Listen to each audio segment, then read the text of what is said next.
Bienvenidos a su aula de formación política.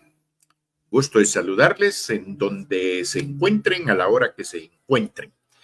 Es un verdadero gusto compartir con ustedes nuevamente otro de los temas que en esta unidad tiene que ver con nuestra constitución política.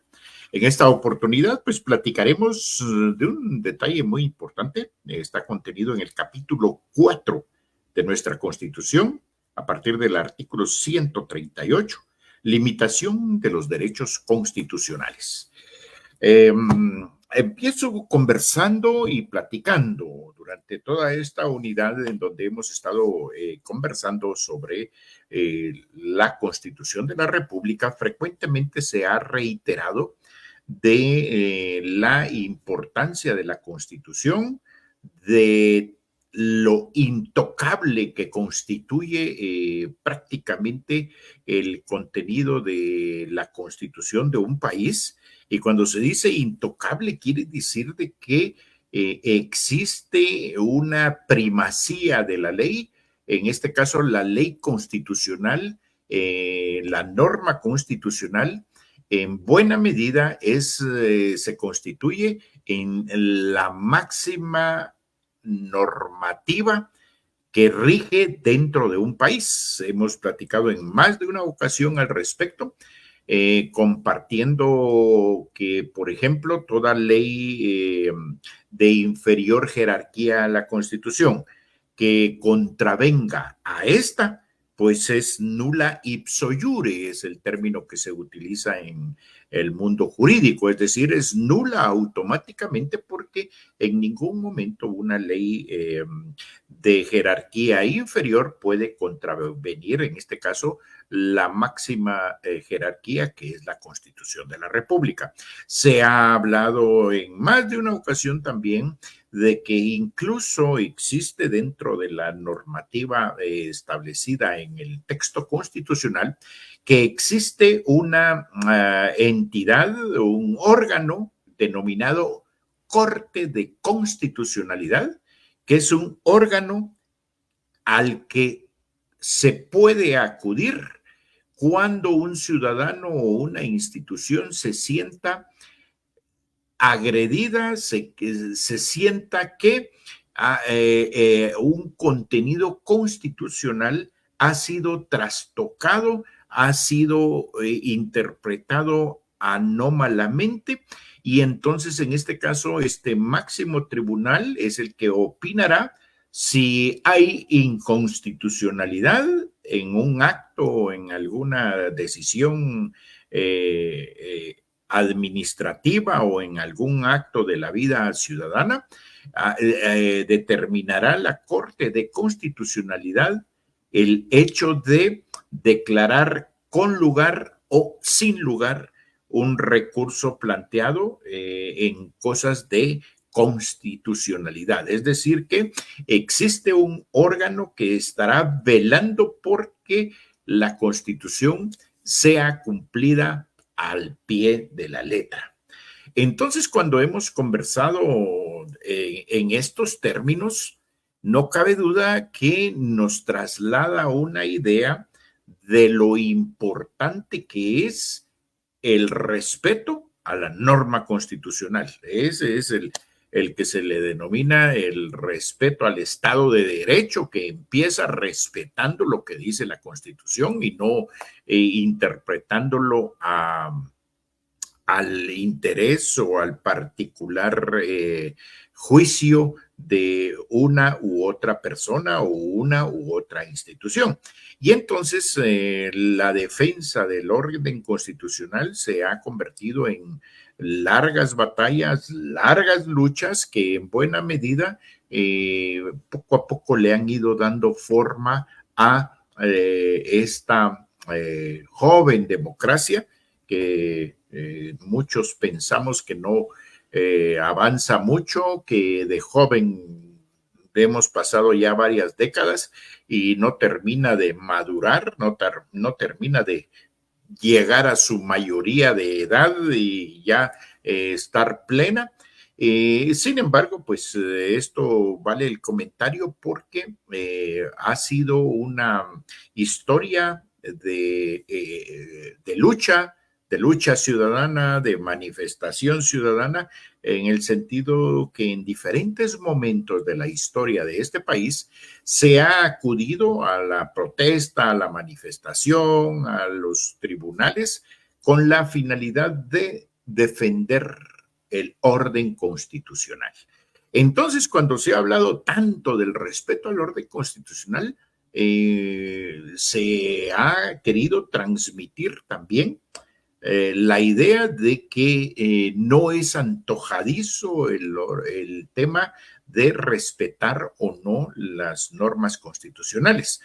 Sin embargo, hoy traigo el tema de que hoy vamos a conversar, vamos a compartir que hay momentos y situaciones muy particulares en donde algunos artículos que son garantías constitucionales pueden ser suspendidos en un país.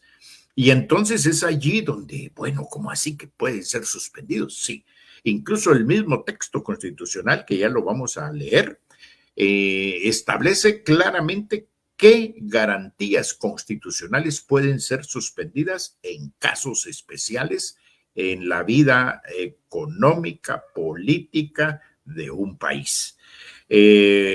No cabe duda de que son derechos muy especiales que vamos a recordar acá las primeras sesiones que tuvimos cuando estuvimos conversando de las garantías, los derechos individuales, porque son esos derechos individuales los que en algunos momentos de la vida de un país pueden ser suspendidos. Pueden ser suspendidos siguiendo, por supuesto, un protocolo, siguiendo un procedimiento que está establecido en los textos que hoy vamos a compartir. Por ejemplo, empiezo platicando, antes de leer el texto constitucional, se establece que imaginen ustedes esos momentos tan difíciles que les toca vivir a un país, como por ejemplo ir a una guerra contra otra nación, por ejemplo.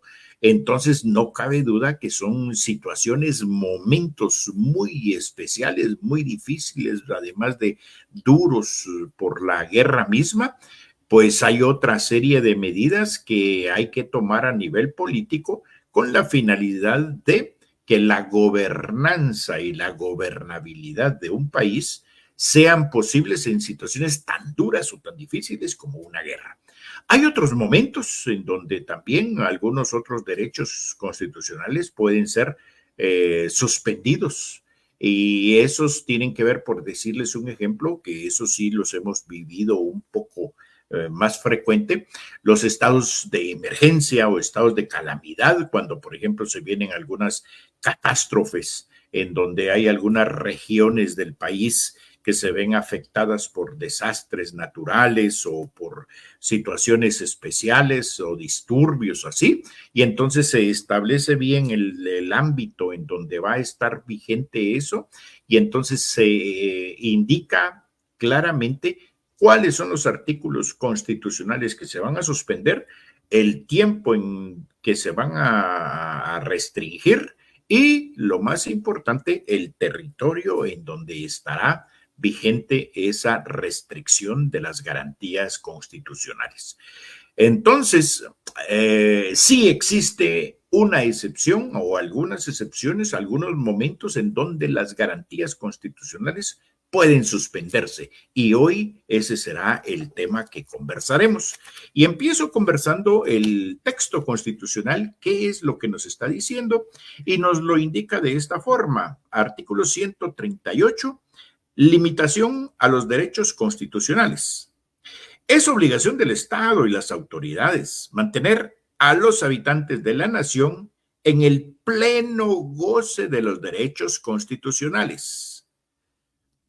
Sin embargo, en caso de invasión del territorio, de perturbación grave de la paz, de actividades contra la seguridad del Estado o calamidad pública, podrá cesar la plena vigencia de los derechos a que se refieren los artículos que vamos a mencionar. Bueno, vean los motivos por los que se pueden suspender estas garantías. Dice que en casos de invasión, es decir, que un país invada al nuestro.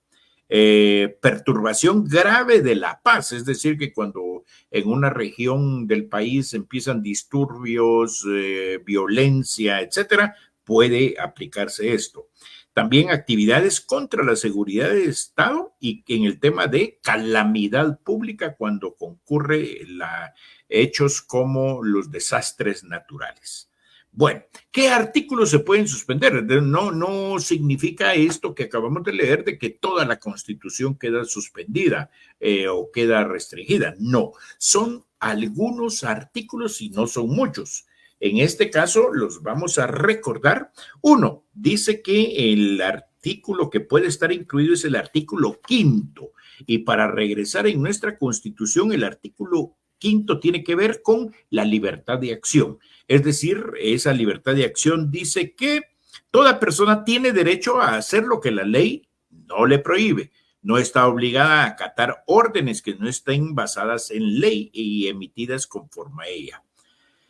No podrá ser ninguna persona perseguida ni molestada por sus opiniones o por actos que no impliquen infracción a la misma. Bueno, ese artículo puede restringirse. Otro que se puede restringir es el 6º, la detención legal. Imagínense esto, porque en casos como los que estamos platicando, pues a lo mejor hay momentos en donde las detenciones hay que hacerlas sin mucho trámite por la situación que se está presentando, y entonces uno de los artículos que está autorizado en casos como estos, suspender es el 6º, que dice: ninguna persona puede ser detenida o presa, sino por causa o delito o falta y en virtud de una orden librada con apego a la ley por autoridad judicial competente. En casos de emergencia, en casos de calamidad, en casos de guerra, en casos de invasiones o cosas como estas, este es uno de los artículos que queda en suspenso, precisamente porque imaginen ustedes en un caso de guerra, en un caso de situaciones como estas, andar viendo que los invasores, por ejemplo, tienen que ir con un juez para que le dé la orden y todo, ahí cambia totalmente el panorama, y entonces el artículo 6º es otro de los que se puede restringir. El 9º, de igual manera, el 9º nos platica de interrogatorio a detenidos o presos. También ese queda suspendido en situaciones extremas como las que hemos mencionado. Este es otro de los artículos que puede suspenderse. El 26 también nos lo indica. El artículo 26 dice la libertad de locomoción. Entonces es frecuente que en estos momentos que hemos mencionado que podrían originar la suspensión de garantías, es frecuente que se diga: bueno, señores, a partir de tal hora es prohibido andar en las calles, salvo si no es con un permiso, con una autorización, etcétera. Recordemos un poco que se ve ya lejos, sin embargo, hace un poco, cuando fue el confinamiento que se llamaba en pandemia. El acuerdo había veces que indicaba, bueno, a partir de las 13 horas ya nadie puede andar en las calles, sino que únicamente los cuerpos de seguridad, entidades de emergencia o personas con autorización. Entonces, en este caso, la libertad de locomoción es otro de los derechos que se pueden restringir en casos como estos. También el artículo 33, y el artículo 33 nos habla del derecho de reunión y manifestación. En situaciones extremas como las manifestadas hace un momento, pues entonces en este caso prohibido reunirse. Hay veces que se establece que más de 3 personas está prohibido las reuniones de ningún tipo. Y entonces es para casos especiales.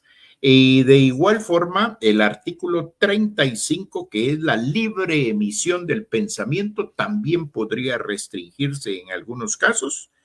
Y por último, el artículo 38 en su segundo párrafo y también el artículo 116, que tiene que ver con la huelga de trabajadores y cuestiones de ese tipo. Todos esos pueden suspenderse. Luego dice el texto, al concurrir cualquiera de los casos que se indican en el párrafo anterior, los recuerdo porque son casos muy especiales, son invasión al territorio, perturbación grave de la paz, actividades contra la seguridad del Estado, calamidad pública. Entonces, cuando suceda este tipo de situaciones, el presidente de la República hará la declaración correspondiente. Es decir, que por eso es que se hace un acto público por medio de un decreto dictado por el Consejo de Ministros. Frecuentemente no se oye, no se escucha hablar mucho del Consejo de Ministros. ¿Cuál es el Consejo de Ministros? Bueno, es el cuerpo colegiado, llamémosle así, que se integra con todos y cada uno de los ministros de Estado, el presidente y vicepresidente de la República, y entonces todos juntos en conjunto toman la decisión y todos deben firmar el acuerdo por medio del cual se restringen estas garantías. Dice que se hará la declaratoria correspondiente por medio de un decreto dictado por el Consejo de Ministros. El Consejo de Ministros no frecuentemente saca decretos como tal, y entonces dice que se aplican las disposiciones según la ley de orden público. Bueno, y entonces ahí vamos a ver más adelante que hay diferentes categorías de estados de momentos en donde se restringen las garantías. Entonces dice el decreto, este documento que estamos hablando, dice que debe especificar, su texto debe decirlo claramente, los motivos que justifican esta decisión. B, los derechos que no pueden asegurarse en su plenitud, es decir, debe decir, bueno, se restringe el artículo 135, también el 137, solo los que hemos mencionado, pero debe de quedar bien claro. También el territorio que afecta, bueno, ¿es solo el departamento de Escuintla completo o es todo el país? Debe decirlo completamente.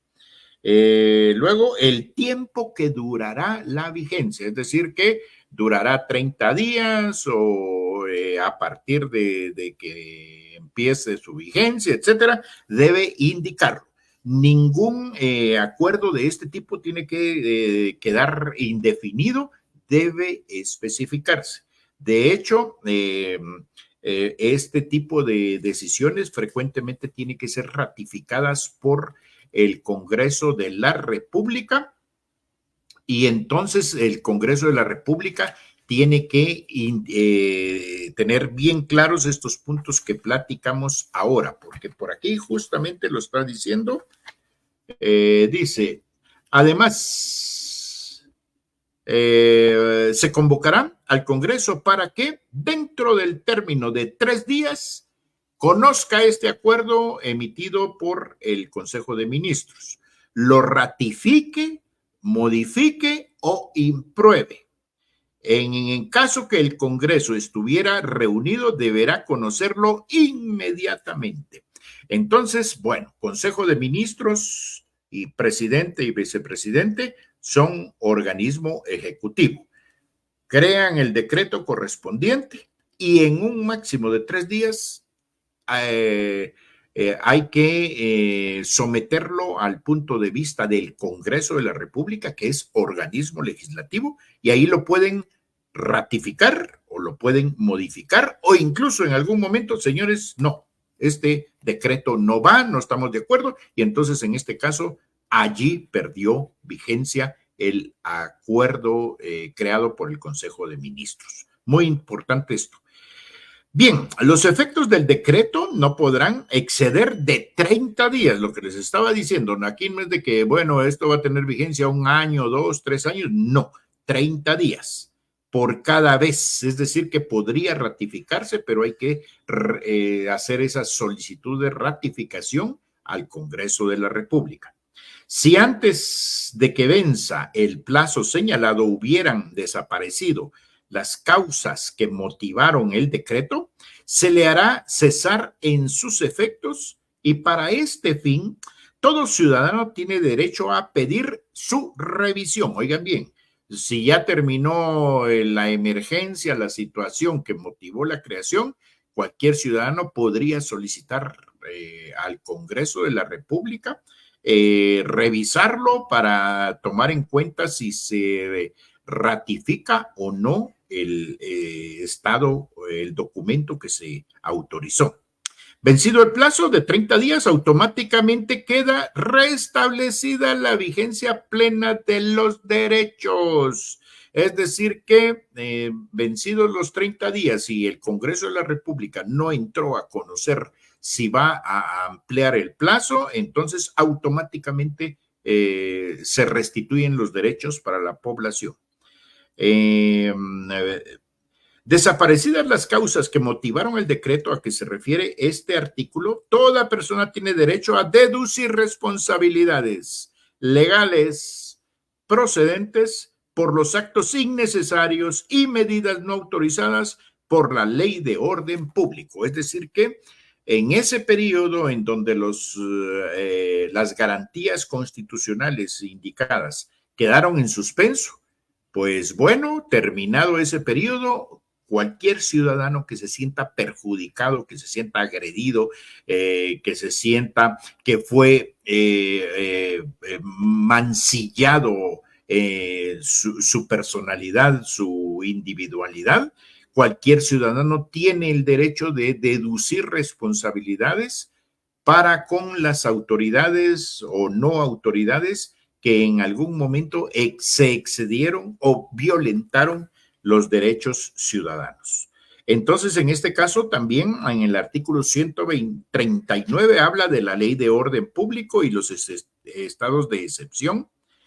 Y entonces dice, la ley de orden público no afectará el funcionamiento de los organismos de Estado, es decir, la vida continúa y sus miembros gozarán siempre de inmunidades y prerrogativas que les reconoce la ley. Tampoco afectará el funcionamiento de los partidos políticos, es decir, que esos derechos, eso sí, no pueden ser tocados. La ley de orden público establecerá medidas y facultades que procedan de acuerdo con la siguiente gradación. Existen diferentes categorías de decretos o de situaciones que pueden motivar. Hay uno que le denominan el A, estado de prevención, es decir, su nombre lo indica, es para prevenir situaciones y que en algún momento no degeneren o no escalen en peligrosidad, en daños a la propiedad, en agresiones a la persona humana, etcétera. Es para prevenir. Pero también hay otro que se denomina estado de alarma. Es decir, que cuando una situación ya ha avanzado, ya está en una situación difícil, puede decretarse un estado de alarma. También existe el estado de calamidad pública. Este regularmente se establece en momentos en los que el territorio nacional está, por ejemplo, afectado por desastres naturales. Recuerdo el último gran estado de calamidad fue en los años final de los 70 con el terremoto de 1976. El territorio nacional fue debidamente cubierto por un estado de calamidad porque era casi generalizado el desastre sucedido. Existe también el estado de sitio.